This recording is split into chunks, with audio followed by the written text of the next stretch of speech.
রহিম চাচা গ্রামের একজন সাদাসিধে মানুষ। সারা জীবন পরের জমিতে হাল চাষ করে কোনোমতে দিন পার করেছেন। স্ত্রী মারা গেছেন বহু বছর আগে। একমাত্র ছেলে রবিউল শহরে চাকরি করে, বছরে একবার আসে ঈদের সময়। ফোনেও খুব একটা কথা হয় না। চাচা প্রতিদিন বিকেলে উঠানে বসে ছেলের জন্য অপেক্ষা করেন। পাশের বাসার খালেদা বুয়া মাঝে মাঝে বলেন, চাচা, ছেলের এত ব্যস্ততা, একটু সময় পায় না বাবার জন্য। চাচা শুধু হেসে বলেন, ছোটবেলা থেকে ওকে বলতাম মানুষ হতে হবে, এখন তো হয়েছে। একদিন চাচা আর উঠোনে বসেন না। সবাই ভাবে হয়তো অসুস্থ।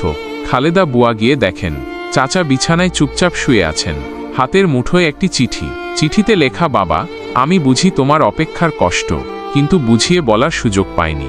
চাকরি, সংসার, সবকিছুর মাঝে তোমার জায়গাটা যেন প্রতিদিন ছোট হয়ে যাচ্ছে। এবার ঈদে আসবো, তোমার জন্য একটা চমকও আছে। ভালো থেকো বাবা, তোমার রবিউল। কিন্তু চিঠিটা পোস্ট করার আগেই চাচা না ফেরার দেশে পাড়ি দেন।